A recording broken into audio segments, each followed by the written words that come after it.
Halo Jabra Tim. Ada sesuatu yang lagi rame nih. Lu harus kasih dia kesempatan lagi. Di atas kertas lo semuanya harusnya menang. Ada bahasan yang paling ditunggu-tunggu.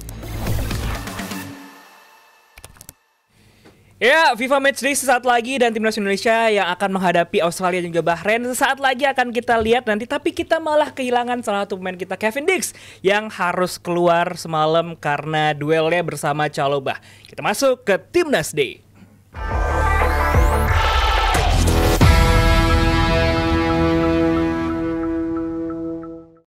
Kevin Dix kemarin tidak dalam posisi yang baik ketika dia kontak dengan Chalobah. Tapi sepertinya sih dalam kondisi seperti itu hanya butuh mungkin 1,5 pekan untuk bisa kembali Ankle ya dia. pulih lagi. Ankle-nya agak ke roll sedikit kan. Tapi yang disayangkan adalah bagaimana reaksi di social media yang tentunya harus banyak mendapatkan sorotan dan perhatian karena kembali ini adalah hal yang tidak perlu terjadi di social media. Respon-respons yang negatif agak berbau rasisme yang tentunya harus banyak belajar juga ya bagi masyarakat sepak bola Indonesia untuk lebih dewasa karena ini kejadian di lapangan bahkan yang meng-engage mungkin juga Kevin Dix dalam kontak yang terjadi terhadap Chalobah. Jadi memang respons di social media ini yang harus mendapatkan atensi lebih tentunya ketika melihat Kevin Dix sudah di level yang sangat luar biasa konsisten di Europe juga bersama dengan Copenhagen di Champions League bahkan di Europa League dan sekarang di juara juga ya Copenhagen ya. Iya, sekarang di Conference League juga punya potensi sebenarnya walaupun keadaannya masih cukup sulit. Tapi dengan Kevin Dix yang mungkin mengalami gangguan cedera tapi tidak akan absen. Ini akan menjadi satu lagi adisi yang sangat krusial bagi Kluivert di backline dari Indonesia. Ya, gue rasa ini pemain yang krusial banget ya. Dari Kevin Dix sendiri dan klubnya juga dia di konferensi pemain tersuburnya mereka kan ini dengan torehan 4 gol dan dia sangat-sangat diandalkan di set piece. Ini Kevin Dix jadi top skor di sana dan kalau sampai kehilangan dari pas prospek itu dulu juga sangat mengkhawatirkan bagi dia dan klubnya. Tapi kalau untuk versi timnas kita ini pemain yang menurut gue lawan Jepang pun dia juga ditarik karena cedera, sayang banget gitu dia main masih Padahal singkat banget. Mitoma sempat gak bergerak ya. Dikantongin sama si Kevin Dix, Mitoma itu benar-benar performanya bagus banget dan gue ngeliat teknik dia juga beda banget sih dia. Dia benar-benar langkah kakinya tuh panjang-panjang banget. Gue ngeliat itu langsung notice lawan Jepang dan dia nyaman banget untuk bisa muncul di sepertiga akhir lapangan itu. Dia tipe wingback yang benar-benar kita butuhin banget dan gue rasa akan menjadi sangat berasa. Kalau seandainya mungkin dia nanti dipanggil tetap dipanggil, tapi kalau sampai nggak tersedia lawan Australianya, menurut gue cukup mengkhawatirkan juga gitu. Mungkin dia tersedia kalau lawan si Bahrain mungkin bisa available, tapi untuk lawan Australia kalau sampai dia nggak tersedia cukup mengkhawatirkan bagi gue. Tapi dia tetap menurut gue masih pengen ngeliat dia lebih lagi untuk timnas Indonesia karena lawan Jepang masih minim banget menurut gue. Tapi terlepas dari cederanya, main 80 menit, main sebagai center back ya semalam ya. Dia gimana ngeliatnya Mas Aldi? Kevin Dix. Dia pemain berkualitas, makanya Gladbach juga datengin kan. Dia pemain berkualitas untuk di level Conference League doang gitu. Jadi even di Europa League dia mesti bisa gitu loh. Dan dia nanti di Indonesia, justru gue harap dia nggak bermain sebagai center back. Karena visinya, cara dia bawa bola bagus. Justru gue pengen dia sedikit ke depan. Tapi balik lagi, seperti yang gue berkali-kali bilang, gue pengen lihat game pertamanya Kluivert dulu. Gue nggak tahu kalian nih, gue sih nggak bisa bicara banyak karena gue nggak tahu Kluivert bakal ngapain di atas di dock out nanti di saat membawa Indonesia, skema seperti apa 3-4-3, 4-3-3, 4-4-2, gue nggak tahu. Dan apakah pemain seperti Kevin Dix bakal kepake sama Kluivert atau enggak, itu pun masih belum jelas. Tapi kalau gue jadi Kluivert, ini pemain yang bakal menjadi salah satu elemen penting buat tim gua gitu. Bagaimana dia bertahan sangat bagus, versatile bukan versatile rata-rata ya, versatile bagus gitu, di kanan bagus, center back termasuk bagus juga. Tapi di tengah ini yang gua pengen justru dia lebih kepake gitu. Bagaimana dia nggak kenal lelahnya, visinya, dribblingnya bagus, ngedrive mulu ke depan, bertahannya juga bagus. Jadi buat gua ini pemain yang pasti. Kalaupun sampai kita kehilangan dia, tentu sangat sebuah kehilangan yang besar. Tapi Adi tadi ngomong bahwa nggak akan absen dia. Jadi feeling gue sih nggak akan ya. 2 minggu lah ya dia. Iya, dengan ankle biasanya. Apa yang dia tanggal berapa sih kita 20 kan? 20 game. 13 hari lagi ya Pak ya? 13 hari lagi ya? Masih cukup waktu lah. Cukup dia? Asal dia angkat kaki terus kan. Oh iya benar. Ice pack, angkat kaki. Bebannya dikurangi. Dan reaksinya kakinya ditempel ke dinding gitu. Diangkat lebih tinggi dan reaksinya bukan yang harus ditandu, bukan yang harus diapain, tapi dia masih bisa berdiri. Itu good sign lah bagi dia lah. Untungnya could have been worse, tapi untungnya cederanya kayak begitu dan menurut gue masih bisa dipanggil untuk matchday untuk timnas Indonesia. Iya, kalaupun Dix nggak bisa starter, tapi juga potensi dari para pemain lainnya untuk step up juga besar di posisi wingback kanan. dan juga kita punya variasi wingback yang bisa tampil tidak hanya specialist position tapi juga bisa bertukar posisi gitu kan. Ada Asnawi misalnya yang di Port juga terus menunjukkan performa yang sangat konsisten, bisa menjadi pemain yang mungkin dibicarakan sebagai pengganti. Sandy Walsh juga bisa bermain di sana, dan kita punya Dean James yang baru bisa. saja bergabung dengan pasukan Garuda gitu kan. Ini juga bisa bermain multiple positions dan sebenarnya nggak terlalu mengkhawatirkan lah untuk pasukan Garuda sekarang sudah sangat dalam ini. Ya kalau back kita aman rosternya. di Tebal banget. tebal banget. Depan. Depan. Oleh ya, bertanyakan Oleh itu ya. Oleh Romani. Belum tahu. Baru nyetak Belum gol. tahu deh di Oxford bisa nggak diaplikasikan di timnas gitu kan. Jadi ya buat gua lini depan gua masih tanda tanya. Cuma kalau lini belakang asal nggak error ya. Kayak gini. Kebetulan Cina apa yang Kevin Nislat nutup? Kalau telat nutup ini China tadi Hillers. Hillers. Bisa kan kejadian momen kayak begitu kan? Artinya kalau nama itu kita ada, opsi kita ada, cuman di game management itu mungkin aja ada error-error seperti itu. Jadi kalau belakang buat gue sih nggak begitu terlalu bermasalah sih. Depan belum. Dan asumsi kalau emang Kevin Dix belum tersedia lawan Australia, opsi paling realistis lanjutin lagi sih Sandy Walsh di posisi itu, karena paling banyak main di paruh pertama kan juga Sandy Walsh juga di posisi tersebut. Walaupun bersama klubnya sekarang di 2 game beruntun bukan tampil di posisi itu ya, tampil sebagai center back terus dan solid juga di sana. Ini kedalamannya luar biasa banget. Tapi untuk depan juga yang gue pertanyakan kan kemungkinan Oleh Romani di sana. Apalagi nggak ada Ragnar ya untuk pertandingan Australia. Oleh Romani pun dibilang sebagai nomor 9 murni banget juga enggak juga kan dia. Dia nyaman melebar juga. Jadi ya itu pertanyaan seriusnya ya, siapa nomor 9 nanti juga pasti patut dipertanyakan. Malik Rizaldi. Dan persaingan dari lini depan juga ngelihat di Liga 1 juga ada banyak Dewa kayak Ramai itu ya. Rumakik, Egy juga bisa di situ. Ditambah juga Strike yang sekarang di Brisbane yang masih juru kunci, sekarang dia juga belum jadi pilihan utama. Ini masih bakal dipakai kah si Strike ini di era Kluivert? Nggak tahu. Karena gue dipanggil mungkin, cuma apakah menjadi line up utama gitu? Kalaupun ya pasti namanya pelatih, apalagi ini belum pernah ketemu di atas lapangan bareng semua. Cara paling idealnya adalah memainkan apa yang sebelumnya dimainkan. Lanjutin. Baru habis itu evaluasi. Cuma masalahnya resiko dari memecat pelatih di tengah kompetisi, ya kan? Itu adalah gak punya waktu yang lama untuk lu beradaptasi dengan tim lu. Tim yang udah dibangun segitu lama dan dipecat di tengah situasi, tengah kompetisi, ini butuh waktu yang sangat cepat bagi Kluivert untuk mempelajari tim ini, dan resiko yang besar adalah lu nggak bisa kalah, lu nggak bisa dapat hasil minor. Kita butuh berapa? 7 poin dari 4 laga. Berarti kan paling enggak 2 win, 1 draw. 1 loss Jepang berarti kan. Target yang bulan ini 4 ya. Kalau 4 poin. Pressconnya Kluivert di 3 awal poin tahun di itu Bahrain, 1 poin di Australia. Yes. 1 lagi di Cina. 3 di home harus menang berarti target. Di home lawan Bahrain harus 7 menang. poin tuh dapetnya 2 home menang, 1 hasil draw antara Australia atau Jepang Ya, di Bahrain away-nya. lawan China home ya. Home itu. Terus Kalau Jepang kayak kalah deh. Terakhir ditutup di Calculated Saitama, loss tapi ya. Jepang udah lolos kan. Jepang Iya, udah pasti but still Jepang dengan Jepangnya lah. Gue sih bukan ini, cuman gue yakin menghadapi Jepang berat. pun tetap kuat. Iya, mereka itu. tetap kuat gitu. Cuman jadi di Bahrain Dan China home. Bahrain China sama Australia. 7 Iya, poin di situ. harus 9. Sapu. Harus 9. Karena kan kita jarak dari tim-tim kita sama negara-negara lain rapat banget. Betul. Kan? Australia, 6 poin. Bahrain segala macam. Pola pikir seperti itu kita harus hilangin. Kita nggak bisa lagi kita kan rapet gitu. Nggak bisa, Jov. Kita harus Iya, benar-benar. terlebih juga dengan federasi, dengan ini sebuah statement gitu kan, menetapkan tim kepelatihan yang baru. Nah, artinya bahwa harus upgrade. targetnya gitu kan. dong. Booster ya. Naik. Booster skor, booster hasil gitu. Kalau emang mengincar hal yang kurang lebih sama seperti sebelumnya, ya ngapain ganti pelatih? Stay aja, gitu kan? Toh hasilnya bakal gitu-gitu juga gitu. Jadi makanya nggak ada alasan buat Kluivert dan tim kepelatihannya untuk dapat hasil minor di hasil di game non Jepang gitu. Kalau game Jepang, Free hit ya. iya. Gelar aja lah. Game menghadapi Jepang kemarin kita kalah 5-1.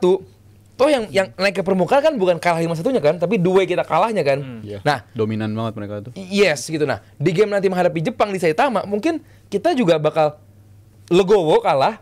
Cuman apakah kita kalah dengan kita melakukan paling nggak perjuangan, melakukan effort gitu Apakah kan? kita kalah dengan kita sudah lolos juga? Iya. kan? Kedua bareng-bareng. Atau kita itu lebih seru sih. Iya. Itu Nah, doa. Bareng-bareng sama Jepang. untuk menang dari Australia, ini adalah best chance Indonesia untuk bisa mengalahkan Australia dengan segala masalah dari para pemain mereka yang nggak fit, dan juga Cameron Burgess juga kemarin mendapatkan cedera yang membuat dia akan absen gitu kan. Bagi Popovic ini tantangan, dan ini momennya. Walaupun Kluivert masih belum terlalu memegang. lama ya sebagai pelatih kepala, tapi kan sudah ada Lanzat, ada Pastor. Ini adalah backroom yang luar biasa gitu. Potensi untuk meraih kemenangan di Sydney sangat besar. Apakah ini menjadi target yang akan membuat beban justru dirasa oleh Clifford dan juga pasukan Garuda, dan juga rosternya? Apakah akan dengan pemain yang sudah pernah dipilih oleh Sinteyong dalam laga-laga sebelumnya, atau ada beberapa fresh face, dan juga apakah akan sedalam Thomas Tuchel misalnya punya 55 pemain yang ada di pool talent yang coba dia pilih pre-match. Oh, Inggris. England ini England. ya. Gue rasa give it a try untuk menang, gue rasa layak untuk dilakukan ya. Karena backline mereka lagi terganggu banget, lini depan mereka juga lagi terganggu. Jadi pemain-pemain krusial mereka lagi nggak tersedia kemungkinan untuk di pertandingan Indonesia. Jadi itu sebuah keuntungan bagi kita dan kita harus manfaatin di situ. Dan untuk pressure, gue rasa tentu ada banget. Jangankan untuk dapetin hasil gitu. Dari segi pemilihan pemain pun gue rasa Clifford akan merasakan pressure juga menurut gue. Karena tekanan tentunya tadi yang lu tanya soal pas ini ya Rafael Strike ya. Rafael Strike apakah akan dipanggil apa enggak, tapi Clifford udah ngomong penentuannya adalah berdasarkan menit bermain. Sedangkan dia udah dari 7 Januari belum main sama sekali untuk timnya bersama Brisbane Roar. Jadi menurut gue pressure tentu ada juga bagi pelatih Clifford dalam pemilihan. Dan untuk langkah sih kalau menurut gue paling realistis saya lanjutin apa yang dilakuin di skuad pemanggilan terakhir sebelumnya, itu yang kita menang lawan Arab Saudi. Jadi itu paling realistis. Syukur-syukur kalau yang nama-nama 3 itu bisa dikebut juga ya, dan bisa dikebut dan bisa didaftarkan di. Gue punya pertanyaan menarik deh untuk diangkat ke permukaan. Apa tuh? Misalnya kita main seperti gayanya Sintayong, bertahan, satu peluang jadi gol, itu nggak apa-apa dengan gayanya Clifford. Untuk situasi sekarang Iya. sih ya nggak apa-apa. Berarti kan urgensinya Ya kan, ganti pelatih. Do it the 3 Liverpool poin way. kan? Duit. The Liverpool way. Do it the oke. Liverpool way. Kirain sekarang urgensinya duit, kaget gua. Nah, nggak kesana lah. Ya, jadi nggak apa-apa, kan ini menang kan? Iya. Iyalah. Situasi begini dan kayaknya di kualifikasi nggak ada inget siapa yang main bagus deh. Ingetnya siapa yang lolos sampai di situasi. Ingat gua, Indonesia bagus lawan Saudi. Iya. Itu Lawan Saudi bagus. mainnya. Bagus, inget gua. Sesuai plan. Sesuai bisa plan. ngehukum mereka ya, itu layak untuk dilanjutkan. Dan Bahlu lente Saudi. nggak ada momentum yang lebih bagus ketimbang lawan Australia di bulan ini. Tapi kalau kalah, ya selesai nggak? Belum ya? mungkin selesai untuk perjuangan di direct lolos di Oke, 3-4. 3-4 butuh berapa poin? ya 10 atau 12 will do lah menurut gua. Artinya berapa poin lagi tuh? 6 lagi. 6 lagi. 6 lagi. 2 kali menang. Intinya menang di kandang sih Iya, menurut menang gua. Nggak bisa di pleset. 2 match. Intinya menang di Bahrain, kandang. lawan China. Kandang itu Dan crucial. yang dikatakan oleh Pak Erik selama ini juga sangat positif. Dia tahu betul apa yang dibutuhkan oleh timnas, baik itu di level senior, kelompok umur, baik itu timnas putra maupun putri. Dan ini adalah blueprint dan juga skema yang dipersiapkan ya, rencana strategis visi PSSI menuju 2045 dengan coba masuk ke top 50. Dan ada yang penting adalah lolos Piala Dunia Senior untuk putri dan juga lolos Piala Dunia Senior untuk putra juga 2038, 2035. Ini juga adalah momen-momen yang harus bisa dimanfaatkan dengan baik. Jadi kalau kita lihat sekarang memang ini adalah mungkin keadaannya bagi Indonesia dalam situasi yang semuanya datang sangat cepat sekali dan begitu positif gitu kan. Tapi apakah kalau kita gagal nanti di kualifikasi yang akan berlangsung menghadapi Australia, Bahrain, China dan Jepang di laga-laga tersisa ini, kalau kita tidak masuk ke World Cup di edisi yang akan datang di Meksiko, Kanada dan US, tentunya dengan overachievement saat ini bukanlah project yang gagal dari PSSI dan Pak Erik terutama.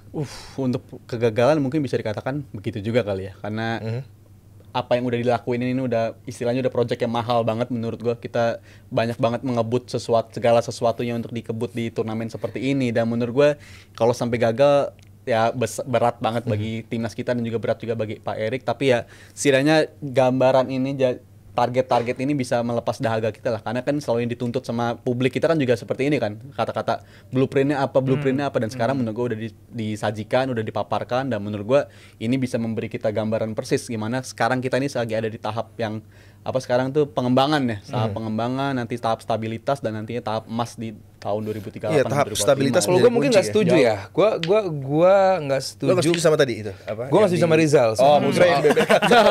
Itu juga ada yang gue nggak setuju. Cuman gue nggak setuju sama Rizal adalah bahwa kalaupun sampai nggak ke World Cup tahun ini, berarti gue nggak semasif itu dampaknya, bahwa kita belum ngomongin dampak nih. Dampak gagal kan beda juga kan. Nah, mungkin yang Aldi coba bilang adalah kita sudah sangat lama tidak di posisi seperti ini. Iya. Punya potensi untuk automatic qualification, punya ini udah potensi bagus untuk di posisi 3-4 untuk lanjut ke round berikutnya. Iya, Jadi ini semua udah di luar dari mungkin ini bukan di awal-awal project ini. Iya, ini bukan lingkungan kita gitu bicara soal kita lolos direct apa lolos 3-4 ya. Ini tuh bukan, nggak tahu ya nanti kalau ada orang-orang yang ngomong bahwa di tahun 50-an kita dulu begini Indonesia gitu. Cuman yang gua tahu sekarang Indonesia bicaranya kan AFF dan sekarang itu udah sebagus ini gitu. Jadi ya mau nggak mau ya harus bilang bahwa setuju sama Adi bahwa ini project yang gila kali dibilang gagal, nggak gagal, ini bagus projectnya. Hanya karena lu kalah satu game dan membuat kita nggak lolos ke World Cup lalu kita menjadi bahwa ini project yang sia-sia, ya nggak fair gitu. Lu boleh nggak suka sama Pak Erik, tapi kalau lu menilai ini sama seperti itu ya itu nggak fair. Cuman peringkat 45 di tahun 2045 buat gue berlebihan. Buat gue Indonesia nggak akan di situ. Bukannya gue sih menjadi salah satu yang nggak pede. Indonesia bisa di peringkat 45 enggak. Karena yang berbenah nggak cuma Indonesia. Negara CONCACAF, negara Afrika, Asia Timur itu Uzbekistan. Itu gila. Cuman kalau Indonesia masuk peringkat 100, adem di situ. Gue sih pede. Tapi kalau 45 di tahun 2045 berarti berapa? 20 tahun lagi.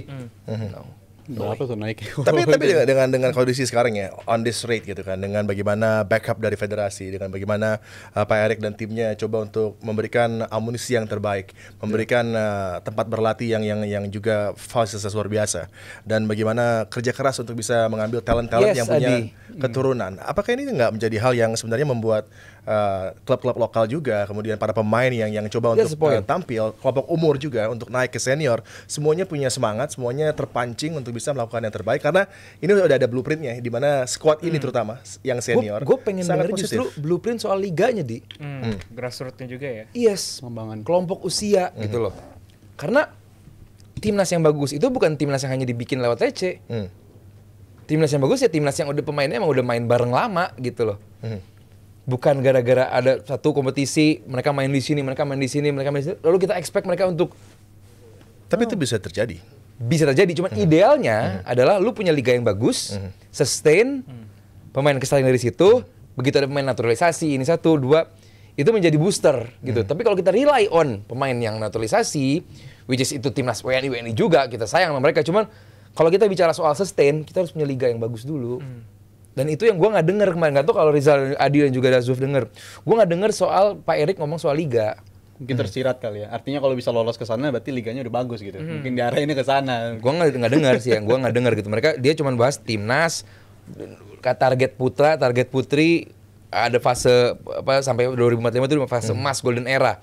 Itu gue dengar. Cuman kalau fase oke, di liga kita akan menciptakan ini untuk kelompok usia gini, untuk kelompok junior gini, untuk putri. Cuman gue dengar langsung lolos Piala Dunia, lolos Piala Asia. Pengembangannya seperti apa? Itu yang gue nggak denger gitu. Mungkin gue salah. Lignya juga belum ya. Lignya pun mungkin gue salah. Cuman sebagai orang yang nggak begitu ngerti soal timnas Indonesia gitu, gue pengen dibantu denger. Oke, cara lu menuju ke sana gimana dong? Liganya gimana gitu? Emang ada negara yang ujuk-ujuk gitu kan? Even Singapura pun ada liganya bagus gitu. Itu pun nggak jadi jaminan untuk sukses gitu. Tapi ya, gue sih masih benefit in doubt aja gitu bahwa gue support apa yang Pak Erik lakukan selama ini.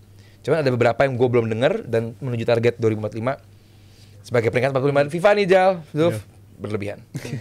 Dan juga timnas putri lolos ke World Cup juga ya. Liganya sangat ambisius tapi itu juga liganya belum ada malah. Ya makanya itu mungkin juga menjadi pelucut semangat juga bagi yang bertanggung jawab untuk liga, untuk membuat liga putri dan konsisten untuk digelar, dan juga bagaimana potensi dari Liga Indonesia yang unik dan istimewa ini untuk bisa diperhatikan lebih karena bahkan semua matchnya sekarang sudah live gitu kan. Dan ini adalah satu hal yang begitu positif ketika gue mulai untuk membawakan Liga Indonesia tidak seperti sekarang bagaimana bisa di-broadcast hampir all the matches live Liga 1, 2, Liga 2, Liga 3, Liga Nusantara, semuanya bisa kita saksikan. Jadi ini sudah menuju ke hal yang sangat positif.